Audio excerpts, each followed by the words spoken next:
ಓಂ ನಮೋ ಭಗವತೆ ಪರಾಯ ಸತ್ಯಾಯ. ಭಾಗವತದ 1ನೇ ಸ್ಕಂದದ 3ನೇ ಅಧ್ಯಾಯದ 30ನೇ ಶ್ಲೋಕದಿಂದ ಆರಂಭಿಸಿ ನಾವಿವತ್ತು ನಮ್ಮ ಶ್ರವಣದಲ್ಲಿ ತೊಡಗಬೇಕು. ತೀರ್ಥಯಾತ್ರೆಗೆ ಹೊರಟ ವಿದುರ ಮತ್ತು ಉದ್ಧವರ ಭೇಟಿಯಾಯಿತು. ಉದ್ಧವ ಸಿಕ್ಕಾಗ ವಿದುರ ಯಾದವರ ಕುರಿತು ಕುಶಲ ಪ್ರಶ್ನ ಮಾಡ್ತಿದ್ದಾನೆ. ಬಲರಾಮಕೃಷ್ಣರು, ವಸುದೇವ ಮೊದಲಾದವರ ಯೋಗಕ್ಷೇಮ ಕೇಳಿದ. ಪ್ರದ್ಯುಮ್ನನ ಕುಶಲ ಕೇಳಿದ. ಉಗ್ರಸೇನನ ಕುಶಲ ಕೇಳಿದ. ಮುಂದೆ ಈಗ ಸಾಂಬನ ಕುಶಲ ಕೇಳ್ತಿದ್ದಾನೆ. ಕೃಷ್ಣನಿಗೆ ಅನುರೂಪನಾದ ಪುತ್ರ ಈತ ಸಾಂಬ. ರಸಿಕರಲ್ಲೇ ಶ್ರೇಷ್ಠನಾದವನು, ದೊಡ್ಡ ವೀರ. ಹಿಂದೆ ಈತ ಪಾರ್ವತಿಯ ಮಗನಾದ ಸ್ಕಂದ. ಈಗ ಜಾಂಬವತಿ ಅನೇಕ ವ್ರತಗಳನ್ನು ಇತ್ಯಾದಿಗಳನ್ನು ಮಾಡಿ ಅದರ ಫಲವಾಗಿ ಈತನನ್ನ ಮಗನನ್ನಾಗಿ ಪಡೆದಳು ಅಂತ ಅಲ್ಲಿರುವ ಶ್ಲೋಕ. ಶ್ಲೋಕದಲ್ಲಿ ವಿಶೇಷ ವಿಷಯ ಏನಿಲ್ಲ. ವ್ಯಾಖ್ಯಾನಕಾರರ ಮಾತನ್ನು ಉದ್ಧರಿಸಬೇಕಾದ ವಿಶೇಷ ಪ್ರಮೇಯವೂ ಅಲ್ಲೇನು ಕಾಣಿಸೋದಿಲ್ಲ. ನಮ್ಮ ಗುರುಗಳು ಹಯೋಧನ ಪುರಾಣಿಕಾಚಾರ್ಯ ಪುಸ್ತಕದಲ್ಲಿ ಪೂರ್ವಜನ್ಮದಲ್ಲಿ ಪಾರ್ವತಿ ಎತ್ತಿಕೊಂಡ ಮಗು ಗಣೇಶ ಈತ ಅಂತ ಇದೆ. ಅದ್ರ ಬಗ್ಗೆ ಒಂದಿಷ್ಟು ಹೇಳಬೇಕಷ್ಟೆ. ವಸ್ತುತಃ ಗಣೇಶ ಅಲ್ಲ ಈತ, ಗುಹ. ಶ್ಲೋಕದಲ್ಲಿ ದೇವಂ ಗುಹಂ ಅಂತಾನೇ ಇದೆ. ಗುಹ ಅಂದ್ರೆ ಷಣ್ಮುಖ. ಗುಹಂ ಕಾರ್ತಿಕೇಯಂ ಅಂತಾನೆ ಉಳಿದವರು ವ್ಯಾಖ್ಯಾನ ಮಾಡಿದ್ದಾರೆ. ವ್ಯಾಖ್ಯಾನ ಮಾಡಿರುವುದರಲ್ಲಿ ಗುಹ ಎಂಬ ಶಬ್ದಕ್ಕೆ ಹಾಗೆ ಅರ್ಥ ವಿವರಿಸಿರುವುದರಲ್ಲಿ ದೊಡ್ಡ ವಿಷಯ ಏನೂ ಇಲ್ಲ. ಗಣೇಶ ಅಂತ ಕಣ್ತಪ್ಪಿನಿಂದ ಆಗಿರ್ಬೇಕಷ್ಟೆ. ಗಣೇಶ ಅಲ್ಲ, ಗುಹ. ಅಂಬಿಕೆಯ ಧೃತಃ ಅಗ್ರೆ. ಅಗ್ರೆ ಅಂದ್ರೆ ಹಿಂದಿನ ಜನ್ಮದಲ್ಲಿ. ಈತ ಪಾರ್ವತಿಯಿಂದ ಧರಿಸಲ್ಪಟ್ಟವನು, ಪಾರ್ವತಿಯಿಂದ ಎತ್ತಿಕೊಳ್ಳಲ್ಪಟ್ಟವನು. ಪಾರ್ವತಿ ಎತ್ತಿ ಆಡಿಸಿದ ಮಗು ಇದು ಈ ಗುಹ ಅಂತ ಅದರ ತಾತ್ಪರ್ಯ. ಶಿವಪಾರ್ವತಿಯರು ಮದುವೆ ಮಾಡಿಕೊಂಡ್ರು. ಅವರಿಂದ ಹುಟ್ಟಬೇಕಾದ ಸಂತಾನವೇ ಈ ತಾರಕಾಸುರನನ್ನ ಕೊಲ್ಲುವುದಿತ್ತು. ಆದರೆ ಅವರಿಗೆ ಸುದೀರ್ಘ ಕಾಲ ಅವರು ತಮ್ಮ ಏಕಾಂತದಲ್ಲಿದ್ದರು, ಶಿವಪಾರ್ವತಿಯರು. ಆಗ ದೇವತೆಗಳಿಗೆ ಶಿವಪಾರ್ವತಿಯರ ಈ ಮಿಲನ ಮುಗಿಯುವುದೆಂತೂ ಅವರಿಗೆ ಸಂತಾನ ಆಗುವುದು ಯಾವಾಗ, ತಾರಕಾಸುರನ ಹತ್ಯೆ ಆಗುವುದು ಯಾವಾಗ ಅಂತ ಒಂದು ಚಿಂತೆ ಕಾಡ ಹತ್ತಿತು. ಆಗ ಅಗ್ನಿ ಮೊದಲಾದ ದೇವತೆಗಳು ಅಲ್ಲಿ ಹೋದರು. ಪಾರ್ವತಿ ಶಿವರ ಮಿಲನಕ್ಕೆ ಭಂಗ ಬಂದಿದ್ದರಿಂದ ಶಿವನ ಆ ರೇತಸ್ಸು ಕೆಳಗೆ ಬಿತ್ತು. ಅದನ್ನ ಅಗ್ನಿ ಮೊದಲು ತಗೊಂಡ. ಮುಂದೆ ಒಂದು ಶರಸ್ತಂಭದಲ್ಲಿ, ಯಾವುದು ಹುಲ್ಲಿನ ಪೊದೆಯಲ್ಲಿ ಹಾಕಿದ ಗಂಗೆ ಅದನ್ನು ಹಿಡ್ಕೊಂಡಿದ್ದು. ಕೊನೆಗೆ ಅದೊಂದು ಮಗುವಾಗಿ ರೂಪಿಕೊಂಡಿತು. ಅದನ್ನ ಕೃತ್ತಿಕೆಯರು, 6 ಜನ ಕೃತ್ತಿಕೆಯರು, ಅಪ್ಸರೆಯರು ಆ ಮಗುವನ್ನ ಹಾಲು ಕುಡಿಸಿ ಲಾಲಿಸಿದರು. ಕೊನೆಗೆ ಪಾರ್ವತಿ ಆ ಮಗುವನ್ನ ಸ್ವೀಕರಿಸಿದಳು. ಇಷ್ಟು ವಿಷಯ ಅಲ್ಲಿರುವಂಥದ್ದು. ಅದಕ್ಕಾಗಿ ಪಾರ್ವತಿ ಎತ್ತಿಕೊಂಡ ಮಗು ಧೃತಃ ಅಗ್ರೆ. ಪಾರ್ವತಿ ಗರ್ಭದಲ್ಲಿ ಅದು ಹುಟ್ಟಲಿಲ್ಲ, ಹುಟ್ಟಿದ್ದು ಬೇರೆಯವರ ಮೂಲಕ. ಶಿವನದೇ ತೇಜಸ್ಸು ಶಿವಪಾರ್ವತಿಯರ ಮಿಲನದ ಫಲವಾಗಿಯೇ ಹುಟ್ಟಿದ್ದು. ಆದರೆ ಅಗ್ನಿಯಿಂದ ಹುಟ್ಟಿದ್ರಿಂದ ಅಗ್ನಿಭೂಹು ಅಂತನೂ, ಕೃತ್ತಿಕೆಯರ ಮಗನಾದ್ರಿಂದ ಕಾರ್ತಿಕೇಯ ಅಂತ, ಕೃತ್ತಿಕೆಯರ ಹಾಲು ಕುಡಿದು ಬೆಳೆದು ಮಗುವಾದ್ರಿಂದ ಕಾರ್ತಿಕೇಯ ಅಂತನೂ ಆತನನ್ನ ಹೇಳ್ತಾರೆ. ಆದ್ರಿಂದ ಪಾರ್ವತಿ ಆತನನ್ನ ಗರ್ಭದಲ್ಲಿ ಹೆತ್ತಿದ್ದು ಅಂತಲ್ಲ, ಎತ್ತಿ ಆಡಿಸಿದ ಮಗು, ತನ್ನದೇ ಆದ ಮಗು ಅಂತ ಅದನ್ನು ನಾವು ತಿಳ್ಕೊಳ್ಬೇಕು. ಇವನು ಸ್ಕಂದ ಅಂತ ಇಲ್ಲಂತೂ ಇದ್ದೇ ಇದೆ, ದೇವಂ ಗುಹಂ ಅಂತ. ತಾತ್ಪರ್ಯ ನಿರ್ಣಯದಲ್ಲೂ ಕೂಡ ಆ ವಿಷಯ ಇದೆ. ಅದನ್ನ ಯಾಕೆ ಹೇಳಿ ಕೊಟ್ಟಿದ್ದೇನೆ ಅಂದ್ರೆ, ಗಣೇಶ ಚಾರುದೇಶನ, ಕೃಷ್ಣನ ಮಗ ಚಾರುದೇಶನೇ ಗಣೇಶ. ಕೃಷ್ಣನ ಮಗ ಸಾಂಬ ಪ್ರದ್ಯುಮ್ನ, ಈ ಗುಹ. ಹೀಗೆ ನಾವು ಅದನ್ನ ನೋಡ್ಬೇಕು. ತಾತ್ಪರ್ಯ ನಿರ್ಣಯದ 17ನೇ ಅಧ್ಯಾಯದ 220ನೇ ಶ್ಲೋಕದಲ್ಲಿ ಅವಾಪ ಸಾಂಬ ನಾಮಕಂ ಸುತಂ ಚ ರೋಹಿಣಿ ಹರೇಹೇ ಚತುರ್ಮುಖಾಂಶ ಸಂಯುತಂ ಕುಮಾರಮೇವ ಷಣ್ಮುಖಂ ಅಂತ ವಿವರ ಹೇಳಿದ್ದಾರೆ.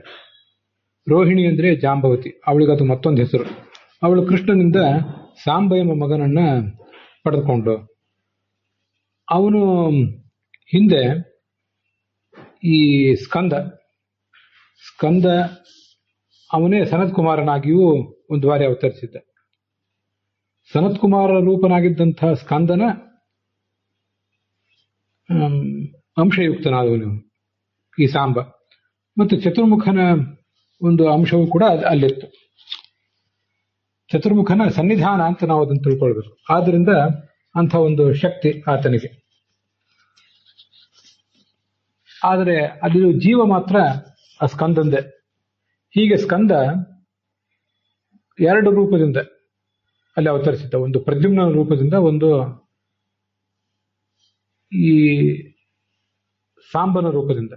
ಒಬ್ಬನೇ ದೇವತೆ ಹೀಗೆ 2 ರೂಪದಿಂದ ಅವತರಿಸಿದ್ದ ಅಂತ ನಾವು ತಿಳ್ಕೊಳ್ಬಹುದು. ಈ ಗಣೇಶ ಅಂತ ಇಲ್ಲಿ ಯಾಕೆ ಅವರು ಹೇಳಿದ್ರು ಅಂದ್ರೆ, ಗಣೇಶ ಚಾರುದೇಶ ಎಂಬ ರೂಪದಿಂದ ಅವತರಿಸಿದ್ದ. ಹಾಗಾಗಿ ಆಕಸ್ಮಿಕವಾಗಿ ಅದೊಂದು ಕಣ್ತಪ್ಪಿನಿಂದ ಆ ಥರ ಆಗಿದೆ.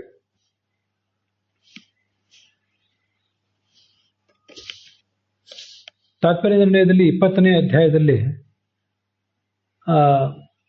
143ನೇ ಶ್ಲೋಕದಲ್ಲಿ ಸ ಚಾರುದೇಶನಃ ಹಿ ವಿಘ್ನರಾಜ, ಅವನೇ ಗಣೇಶನ ಅವತಾರ ಅಂತ ಅಲ್ಲಿ ತೋರಿಸಿದ್ದಾರೆ.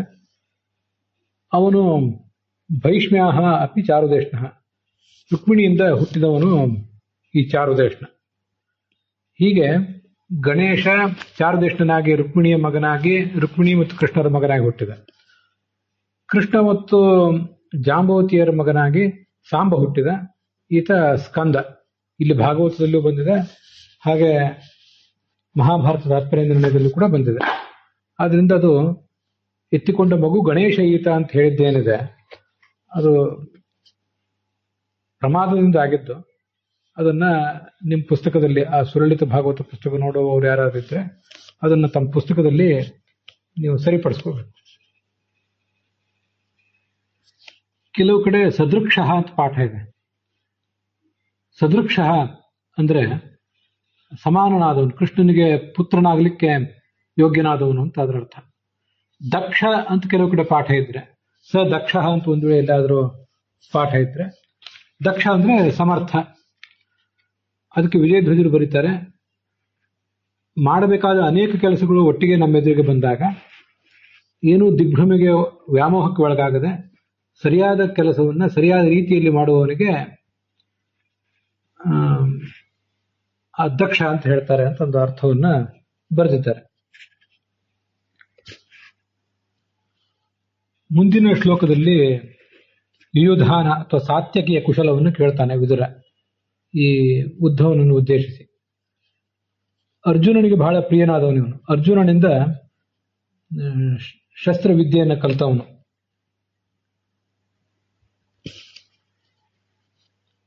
ಕೃಷ್ಣನ ಸೇವಾ ಮಾಡಿ ದೊಡ್ಡ ದೊಡ್ಡ ಜ್ಞಾನಿಗಳಿಗೂ ಯತಿಗಳಿಗೂ ಸಿಗದ ಪರಮಾತ್ಮನ ತತ್ವಜ್ಞಾನವನ್ನ ಪಡೆದವನು. ಕೃಷ್ಣ ಎಲ್ಲಿಯೇ ಹೋದ್ರೂ ಆತನಿಗೆ ಬೆಂಗಾವಲಿನ ರೂಪದಲ್ಲಿಯೂ ಈತ ಇರ್ತಿದ್ದ, ಅವನಿಗೆ ಆಪ್ತನಾಗಿಯೂ. ಪಾಂಡವರಿಗೆ ತುಂಬಾ ಪಕ್ಷಪಾತಿ. ಅನೇಕ ಬಾರಿ ಬಲರಾಮನನ್ನು ಎದುರಿಸಿ ಮಾತನಾಡಿದ ಗಟ್ಟಿ ಹೃದಯ, ಗಟ್ಟಿ ಮನಸ್ಸು ಆತನದ್ದು. ಅದು ಮಹಾಭಾರತ ಮೊದಲಾದ ಕಡೆ ಬಂದಿದೆ. ಹೀಗೆ ಈತನೊಬ್ಬ ವಿಶಿಷ್ಟ ವ್ಯಕ್ತಿ ಆದ್ದರಿಂದ ಈತನ ಬಗ್ಗೆ ಕೇಳಿದ್ದಾನೆ. ಮುಂದೆ ಅಕ್ರೂರನ ಬಗ್ಗೆ ಕೇಳ್ತಿದ್ದಾನೆ. ಆ ಅಕ್ರೂರ ಜ್ಞಾನಿಯಾದವನು, ಪಾಪರಹಿತನಾದವನು. ಅಂಥ ಅಕ್ರೂರ ಕ್ಷೇಮವಾಗಿದ್ದಾನೋ ಹೇಗೆ?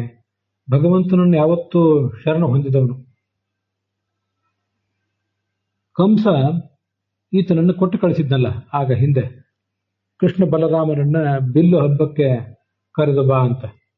ಆವಾಗ ತಾನು ಕಂಸ ಮಹಾರಾಜನ ದೂತ, ಅವನ ಕಡೆಯಿಂದ ಬಂದವನು ಅನ್ನುವ ಸಂಗತಿಯನ್ನು ಮರೆತು ಕೃಷ್ಣನ ಪಾದದ ಚಿಹ್ನೆಗಳಿಂದ ಚಿಹ್ನಿತವಾದ ಆ ನೆಲವನ್ನು ನೋಡಿ ಭಕ್ತಿದ್ರೇಕದಿಂದ ಆ ನೆಲದ ಮೇಲೆ ಈತ ಹೊರಲಾಡಿದ.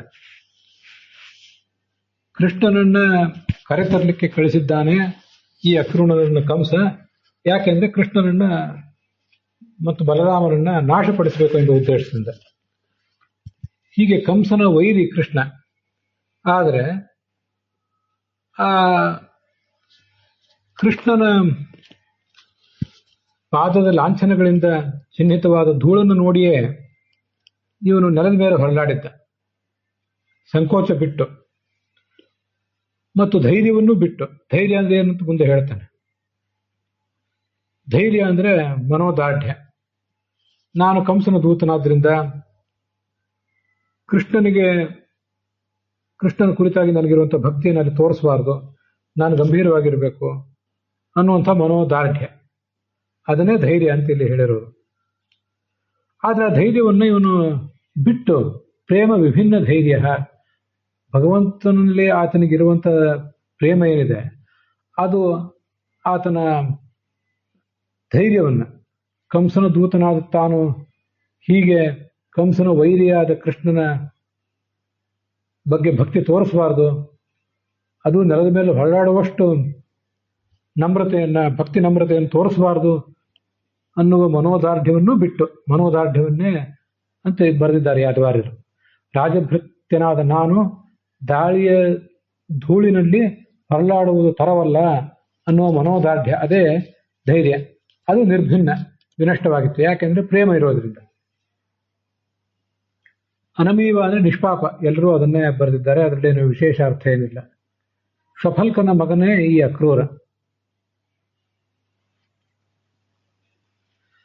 ವಿಜಯಧ್ವಜರು ಅದನ್ನ ಬೇರೆ ತರ ಬರೆದಂತೆ ಕಾಣಿಸ್ತದೆ.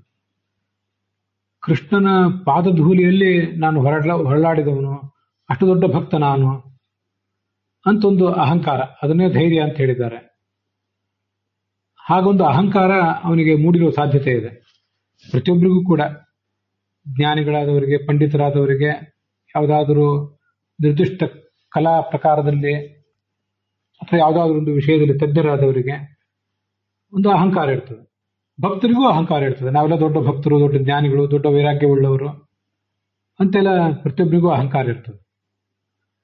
ನನಗೆ ಕೃಷ್ಣನ ಬಗ್ಗೆ ಎಷ್ಟು ದೊಡ್ಡ ಭಕ್ತಿ ನೋಡಿ, ನಾನು ಕೃಷ್ಣನ ಪಾದದ ಚಿಹ್ನವುಳ್ಳಂತ ನೆಲದ ಮೇಲೆ ಹೊರಲಾಡಿದೆ ಅಂತ ಅವನಿಗೊಂದು ಅಹಂಕಾರ ಬಂದಿರುವ ಸಾಧ್ಯತೆ ಇರ್ತದೆ.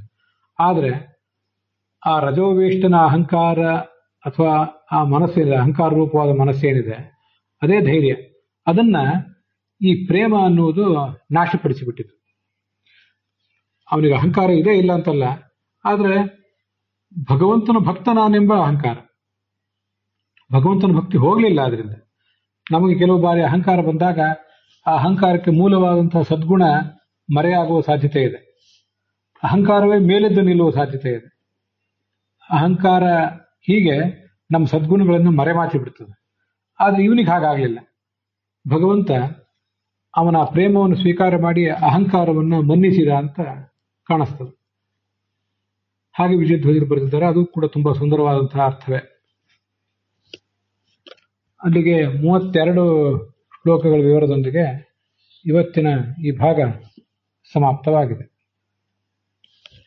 ಹುಸಿಯ ನಾಡಿ ಹೊಟ್ಟೆ ಹೊರೆವ ವಿಷಯದಲ್ಲಿ ರಸಿಕನೆಂದು ಹುಸಿಗೆ ಹಾಕದಿರುವ ಹೃಷಿಕೇಶನೇ, ಈಶನಿಂದ ಚರಣ ಭಜನೆ ಆಸೆಯಿಂದ ಮಾಡುವೆ, ದೋಷ ರಾಶಿ ನಾಶ ಮಾಡು ಶ್ರೀಶಕೇಶವ. ಶ್ರೀಕೃಷ್ಣಾರ್ಪಣ ವಸ್ತು.